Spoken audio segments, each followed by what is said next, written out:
শাস্ত্রে বলছে 4টি দিন তুলসী বৃক্ষ থেকে তুলসী পত্র চয়ন নিষিদ্ধ। কি কি? অমাবস্যা, পূর্ণিমা, দ্বাদশী, সংক্রান্তি, আর একটা দিন আছে। কোন দিন বলুন তো? রবিবার। বাহ, হরি বল হরি বল হরি বল হরি বল। তাহলে নিয়ম 5টা: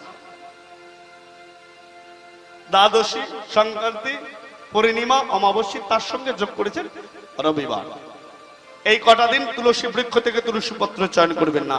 এবার প্রশ্ন আসতে পারে যে বাবা, তুলসী পত্র ছাড়া নারায়ণ গোবিন্দের প্রভু জগবন্ধুর সেবা পূর্ণ হয় না, তাহলে এই 5 দিন যদি তুলসী বৃক্ষ থেকে আমি তুলসী পত্র চয়ন না করি, বা 4 দিন তুলসী বৃক্ষ থেকে তুলসী পত্র চয়ন না করি, তাহলে প্রভু কি উপবাসে কাটাবেন? না। কৃষ্ণ সারাবলী গ্রন্থে বলা আছে তুলসী পত্র বিল্লপত্র 6 দিন পর্যন্ত বাসি হয় না। 6 দিনের এক দিন চয়ন করে তা দিয়ে সেবা দেবেন, সেবা চলবে। যদি ভুলেও যান, ভুল করেও চয়ন করবেন না।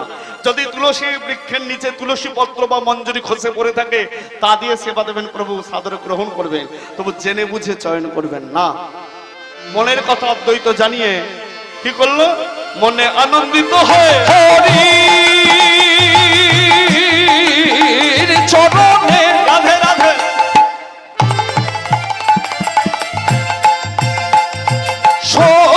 সপিয়া দিলে নতিন তুলসী। মনে আনন্দিত হয়ে এদিন তুলসী লয়ে, মনে আনন্দিত হয়ে এদিন তুলসী লয়ে, গঙ্গা জলে গঙ্গা জলে ধনির জলে ধনির জলে নিক্ষেপ করিল, গঙ্গা জলে ধনির জলে নিক্ষেপ করিল। অদ্বৈত আচার্য 3টি তুলসী পত্র চয়ন করেছেন।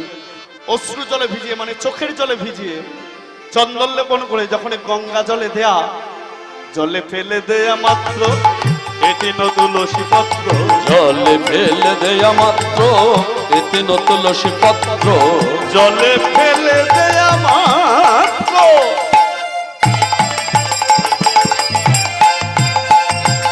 এদিন তুলসী পত্র, জলে ফেলে দেয়া মাত্র এদিন তুলসী পত্র।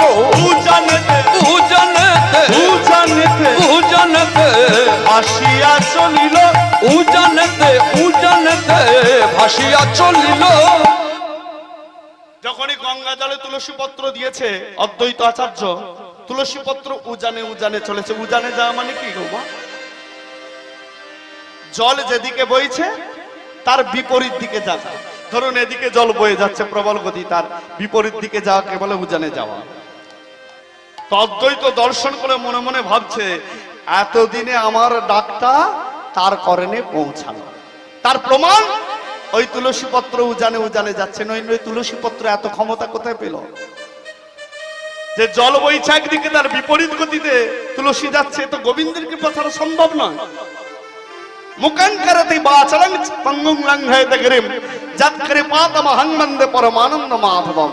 যিনি বোবাকে কথা বলান, পঙ্গুকে নদ নদী পাহাড় জঙ্গল পার করেন, তার ইচ্ছাতে সবই সম্ভব বাবা।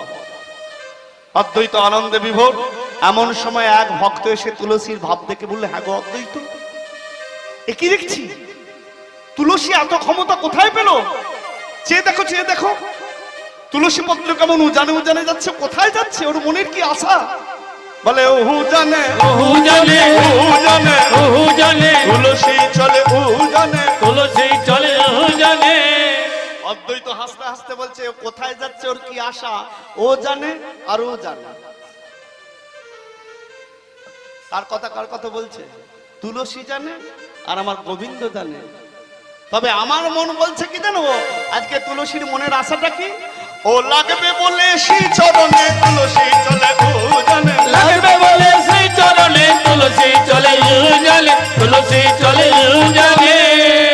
ও গোবিন্দের চরণে আশ্রয় পাবার আশায় উজানে উজানে ভাসতে ভাসতে চলেছে। অদ্বৈত আচার্য সেখানেই গোবিন্দ চরণ ধ্যানে মগ্ন হয়েছে। অদ্বৈত আচার্য তুলসী পত্র ভাসালো কোথায়? শান্তিপুরে বাবলার ঘাটে। শান্তিপুরে বাবলার ঘাট থেকে গোবিন্দ কৃপাতে তুলসী পত্র ভাসতে ভাসতে এলো কোথায়? নবদ্বীপের ঘাটে। যে নবদ্বীপের ঘাটে সচিমা প্রত্যেকদিন সঙ্গিনীদের সাথে স্নান করতে আসে, আজও এসেছে। সঙ্গিনীরা স্নান করে উঠে গেছে, মা স্নান করতে নেবে, নব গোবিন্দা বলে ডুব দিয়ে মাথা তুলে দাঁড়াতেই সেই শান্তিপুরে বাবলার ঘাট থেকে তুলসী পত্র গোবিন্দ কৃপায় ভাসতে ভাসতে নবদ্বীপের ঘাটে মায়ের কাছে পৌঁছে কি করছে? মাকে মাঝে রেখে ঘোর, মাঝে রেখে ঘুরছে, মাঝে রেখে ঘুরছে, চন্দন তুলসী মাঝে রেখে ঘোর, সচন্দন তুলসী মাঝে রেখে ঘুরছে, মাঝে রেখে ঘুরছে। সচিমাকে মধ্যখানে রেখে তুলসী পত্র চারিদিকে ঘুরতে শুরু করেছে। সচিমা আনন্দে বললে, হায় হায় হায়, এ কি দেখছি গো? যখন স্নান করতে নেবে ডুব দিলাম, কিচ্ছু দেখলাম না। গোবিন্দ নাম স্মরণ করে ডুব দিয়ে মাথা তুলে দাঁড়াতেই গঙ্গা জলে তুলসী পত্র কোথা থেকে এলো? মা আনন্দে বিভোর হয়ে করে ধারণ করে লক্ষ্য করছি, এ কি দেখছি? এ তো যেমন তেমন তুলসী না। একে তুলসী চন্দন মাখা, তাকে আমার প্রাণ গোবিন্দে শ্রী চরণ চরণ চরণ একে তুলসী চন্দন মাখা, দেখে মনে হচ্ছে যেন গোবিন্দ চরণ আঁকা। হ্যাঁ, এ তো গোবিন্দের চরণাশ্রিত তুলসী পত্র। পেলাম যখন সচন্দন তুলসী পত্র গঙ্গা জলে, ছাড়ি কেন? ভক্তি ভরে গোবিন্দ চরণ স্মরণ করে তুলসী পত্র ভক্ষণ করেছে। যখন এই তুলসী পত্র ভক্ষণ করা, অনাদি রাতি গোবিন্দ দুহাত ভরে কৃপা করেছে। গোবিন্দ কৃপাতে অধিক বয়সেও সচিমায়ের অঙ্গ থেকে এক অপূর্ব জ্যোতি প্রকাশিত হতে লাগলো। সঙ্গিনীরা দর্শন করে অবাক হয়ে গেল, কিন্তু সাহস করে কোনো প্রশ্ন করতে পারলো না। সচিমাও কাউকে কোনো কথা বললো না। কথাটা গোপনে রেখে বাড়ি ফিরেছে, স্বামীকে সকল কথা খুলে বলেছে। জগন্নাথ মিশ্র বললে, সচি, তোমার কেমন কপাল তুমি তো জানো। 8 কন্যা জন্ম দিয়ে হারিয়েছ, তারপরে কত সাধের বিশ্বরূপ, তারপরে এই তুলসী পত্র ভক্ষণ, কি হতে কি হয় কে বলতে পারে? এ কথা কাউকে প্রকাশ করো না। স্বামীর কথা শুনে কথাটা গোপনে রাখলো। সেই রাত্রে সচিমা স্বপ্নে দেখছে শঙ্খ চক্র গদা পদ্মধারী বনমালা বিভূষিত প্রভু জগবন্ধু সচির গর্ভে আশ্রয় নিয়েছে। সচিমায়ের নিদ্রা ভঙ্গ হয়ে গেল। সচিমা মনে মনে ভাবছে, স্বপ্নে যেটা দেখলাম, এটা যদি আমার জীবনে পরম সত্য হয়, আমার তো নারী জনম ধন্য সার্থক হয়ে যাবে। আর এখানে শান্তিপুরে অদ্বৈত আচার্য বাবলার ঘাটে বসে লক্ষ্য করছেন, তার ভাসিয়ে দেওয়া তুলসী পত্র ভাসতে ভাসতে তার দিকে আসছে। তাহলে অদ্বৈত আচার্য কটা তুলসী পত্র ভাসিয়েছিলেন? হ্যাঁ, 3টে তো না কটি গো? ঠিক করে বলুন। আমি ভুলে গেছি। অদ্বৈত আচার্য কটি তুলসী পত্র ভাসিয়েছিলেন? ঠিক করে চিন্তা করে বলুন, অনেক নম্বর পাবেন।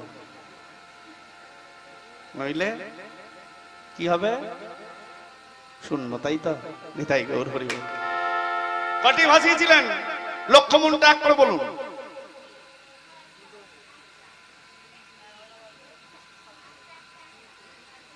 অদ্বৈত আচার্য কণ্ঠে তুলসী পত্র ভাসিয়েছিলেন?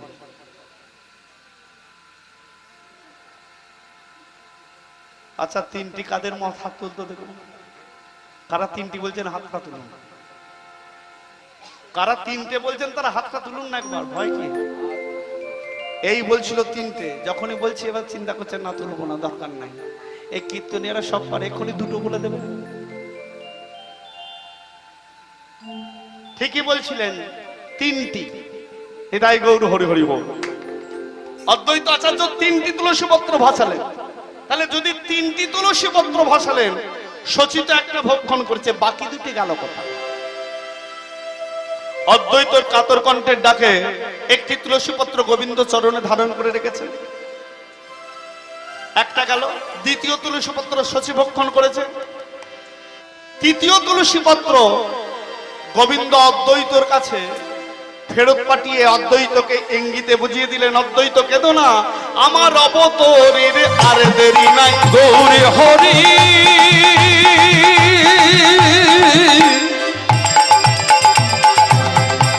আসিবে, জয় রাধে শ্রী রাধে, জয় জয় রাধে।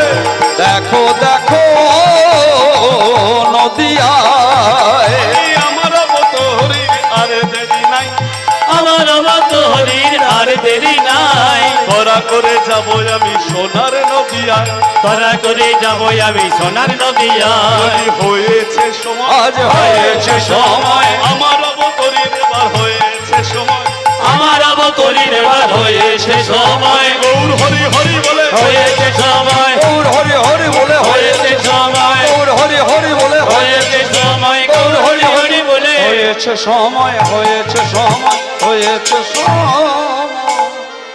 তৃতীয় তুলসী পত্র অদ্বৈতর কাছে ফেরত পাঠিয়ে ইঙ্গিতে গোবিন্দ বুঝিয়ে দিলেন, কেঁদো না, তুমি আনন্দে গিরে ফিরে যাও, তোমার ডাক আমার কর্ণে পৌঁছেছে, আমি ঠিক সময় মতো অবতীর্ণ হব। ইঙ্গিতটা বুঝে অদ্বৈত আচার্য আনন্দে গৃহে ফিরে গেল। আর এখানে সচিমা কথাটা আর বেশি দিন গোপন রাখতে পারল না। দেখতে দেখতে 1 2 3 4 মাস গত হলো, 1 2 3 4 মাসে গত হলো, পঞ্চমাসে পঞ্চামৃত মুখে দেয়া হলো, পঞ্চমাসে পঞ্চামৃত মুখে দেয়া হলো। 1 মাস 2 মাস 3 মাস 4 মাস পার হয়ে পঞ্চমাসে পা গর্ভের লক্ষণ প্রকাশ পেয়ে গেছে। 5 ঠাকুর বাড়িতে পূজা করিয়ে পঞ্চামৃত দিল, তাহলে কথাটা তো সকলে জানাজানি হয়ে গেল। 6 মাস 7 মাস 8 মাস পার হয়ে 9 মাসে পা, 9 মাসে 7 ভক্ষণ করালো। কোন স্থানে 7ম মাসে 7 ভক্ষণ হয়, কোন স্থানে 9ম মাসে 7 ভক্ষণ হয়। জসমিন দেশে যদা আচারে, যেখানকার যা নিয়ম সেই নিয়ম মেনে আমরা কর্ম করে থাকি। কিন্তু 10 মাস 10 দিন পূর্ণ হয়ে গেল, সন্তান জন্ম নিচ্ছে না। সচী দেবী মনে মনে ভাবছে হয়তো দিন বা মাস গণনা আমার ভুল হয়েছে, হলেও তো হতে পারে। আর 11 মাস 12 মাস পার হয়ে গেল, সন্তান জন্ম নিচ্ছে না। যখন 13 মাস পা দিয়েছে, দেখতে দেখতে 13 মাস পূর্ণ হয়ে যাচ্ছে, তবু সন্তান জন্ম নিচ্ছে না। তখন সচী দেবী মনে মনে ভাবছে, এটা কি আমার বাঁচার লক্ষণ? আমার গণনাতে এতই ভুল, আমার গণনাতে 13 মাস পূর্ণ হয়েছে, এখনো পর্যন্ত আমি পুত্র বা কন্যা জন্ম দিতে পারলাম না। এই যাত্রায় আর হয়তো আমি বাঁচব না। তাই মরার আগে একবার যদি পিতাকে দেখতে পেতাম। সচির এই কথাটা শ্রবণ করে তার স্বামী জগন্নাথ মিশ্র একখানি পত্র লিখে পত্রবাহক মারফত সচিমায়ের পিতার কাছে পাঠিয়ে দিল। সচিমায়ের পিতা নীলাম্বর চক্রবর্তী স্নানাদি কর্ম সমাপন করে রাধা মাধবের মন্দিরে প্রবেশ করছে। রাধা মাধব বলে রাধা মাধবের সেবা পূজার আসনে বসেছে। চন্দন ঘষে যখনই রাধা মাধবের ললাটে চন্দন দেবে, এমন সময় পত্রবাহক পত্রখানি তার হস্তে দিল। কন্যার দেয়া পত্র পড়ে কন্যার সকল দুঃখের কথা জানতে পেরে নীলাম্বর চক্রবর্তী আর রাধা মাধবের প্রতি বলে উঠলেন, হে রাধা মাধব, এটাই তোমার বিচার? আমি তোমার সেবা পূজা ছাড়া আর কিচ্ছু জানি না।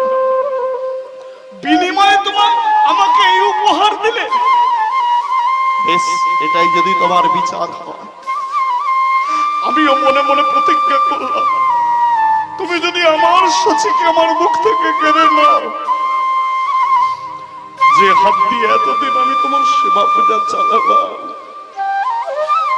আজ থেকে সেই হাতে আর আমি তোমার সেবা পূজা করবো। আর আমার নয়ন জলে মুখ বাসিয়ে গোবিন্দের সেবা পূজা বন্ধ করে, মন্দিরের দ্বার বন্ধ করে উন্মাদের মতো ছুটে যাচ্ছে শচী শচী বলে। শচী ডাঙ্গিনা মাঝে যখন উপস্থিত হয়ে শচী শচী বলে ডাকছে, পিতার কণ্ঠস্বর শ্রবণ করে শচীবর কাঁদতে কাঁদতে বাহিরে আসতে বলছে, তোমার শচিয়া বাজবে না গো। তোমার শচিয়া বাজবে না গো। তোমার শচী প্রাণ হারাবে, তোমার শচিয়া বাজবে না গো। তোমার শচী প্রাণ হারাবে, তোমার শচিয়া বাজবে না গো। কন্যাকে বক্ষে জড়িয়ে ধরে কন্যার চোখের জল মুছিয়ে দিয়ে বলছে, কেন তুই বাজবি না? তুই আমার বল, তোর কি হয়েছে? বাবা, আমার গণনাতে আজকে 13 মাস পূর্ণ হয়ে গেল, এখনো পর্যন্ত আমি পুত্র কন্যার জন্ম দিতে পারলাম না। বাবা, কোন নারী কি 13 মাস পর্যন্ত গর্ভ ধারণ করে থাকতে পারে? এটা কি আমার বাঁচার লক্ষণ? তুমি বলো। এই জন্য ভাবছিস তুই বাঁচবি না? ওরে শচী মা, তুই তো জানিস, তুই তো বিশ্বাস করিস তোর পিতা নীলাম্বর চক্রবর্তী জ্যোতিষ বিদ্যায় পারদর্শী। ওরে রাধা মাধবের কৃপা আমার গণনা কোনোদিন ভুল হয়নি, আজও হবে না। কাঁদিস নে মা। রাধা মাধবের কৃপায় যদি আমার গণনা ভুল না হয়, আমি গণনা করে বলে দেব রাধা মাধব কেন তোকে এত কষ্ট দিচ্ছে। তুই স্থির হয়ে বস, কন্যাকে সান্ত্বনা দিয়ে খরিপাতে নিলাম্ব ও গো গণনা করিল। দেখে এখনো 13 দিনে তার বাকি আছে, আজ গণনায় উঠিল, গণনায় উঠিল। হরি পেতে সকল তত্ত্ব জানতে পেরে কন্যাকে সান্ত্বনা দিয়ে বলছে, কাঁদিস নে। ওরে আমার গণনা বলছে 13 মাস পূর্ণ হয়েছে, তো কি হয়েছে? এখনো 13 দিনে তোর বাকি আছে, 13 দিন তোরে বাকি আছে, 13 দিনে তোর বাকি আছে, 13 দিন তোরে বাকি আছে। তোর গর্ভে পুত্র আছে, 13 দিনে তোর বাকি আছে, তোর গর্ভে পুত্র আছে, 13 দিন তোরে বাকি আছে, 13 দিন তোরে বাকি আছে। যেদিন 13 মাস 13 দিন পূর্ণ হবে, দেখবি রাধা মাধবের দয়াতে একটি সুপুত্র সন্তান লাভ করবি। কন্যাকে সান্ত্বনা দিয়ে গৃহে ফিরে গিয়ে রাধা মাধবের চরণে ক্ষমা চাইল, আর পিতার কথা শুনে আনন্দের সচিবা দিন কাটাচ্ছে। যেদিন 13 মাস 13 দিন পূর্ণ হলো বাবা, বড় আনন্দপূর্ণ দিন।